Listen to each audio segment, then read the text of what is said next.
जनक की बेटी और माता सीता की छोटी बहन थी। सीता के विवाह के समय ही दशरथ और सुमित्रा के पुत्र लक्ष्मण से उनका विवाह कर दिया गया था, जो स्वयं शेषनाग के अवतार थे। कहते हैं जब श्री राम और माता सीता के साथ लक्ष्मण भी वनवास को जाने लगे तो उर्मिला ने भी उनके साथ जाने को कहा, लेकिन लक्ष्मण ने उन्हें यह कहकर मना कर दिया कि अयोध्या के राज्य को और माताओं को उनकी जरूरत है। उर्मिला के लिए बहुत कठिन समय था। ऐसे में जबकि वो नववधू थी और उनके दाम्पत्य जीवन की अभी शुरुआत ही हुई थी, ऐसे में पति से अलग हो जाना वज्र के आघात के समान होता है। लक्ष्मण को वनवास जाने के बाद उर्मिला के पिता अयोध्या आए और उर्मिला को मायके चलने का अनुरोध करने लगे ताकि माँ और सखियों के साथ रहकर उर्मिला का पति वियोग का दुख कुछ कम हो सके। लेकिन उर्मिला ने अपने मायके मिथिला जाने से इनकार करते हुए कहा कि ये ही मेरा घर है। पति के परिजनों के साथ रहना और दुख में उनका साथ न छोड़ना ही अब मेरा धर्म है। दोस्तों, ये उर्मिला का अखंड पतिव्रत धर्म था। एक कथा के अनुसार जब लक्ष्मण जा रहे थे तब इन विकट क्षणों में उर्मिला आंसू भी न बहा सकी, क्योंकि लक्ष्मण जी ने उनसे एक और वचन लिया था कि वो कभी आंसू नहीं बहाएगी,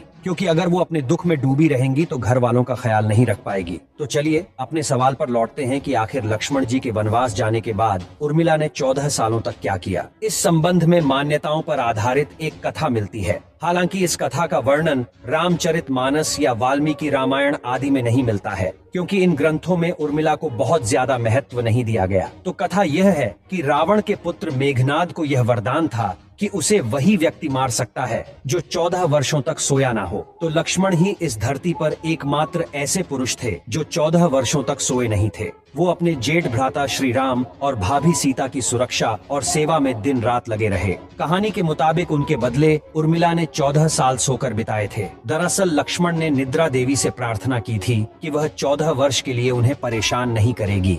इसके बदले निद्रा देवी ने उनके आगे शर्त रखी थी कि इन 14 वर्षों की नींद लक्ष्मण के किसी प्रियजन को लेनी होगी। तब उनके बदले उर्मिला को ये जिम्मेदारी मिली और उर्मिला 14 वर्षों तक सोती रही। एक दूसरी कथा के अनुसार लक्ष्मण की विजय का मुख्य कारण उर्मिला का पतिव्रता धर्म था। इस कहानी के अनुसार मेघनाद के वध के बाद उसका शव श्री राम जी के युद्ध शिविर में रखा हुआ था। उस शव को मेघनाद की पत्नी सुलोचना लेने आई। पति का कटा सिर देखते ही सुलोचना के हृदय अत्यधिक द्रवित हो गया और वह रोने लगी।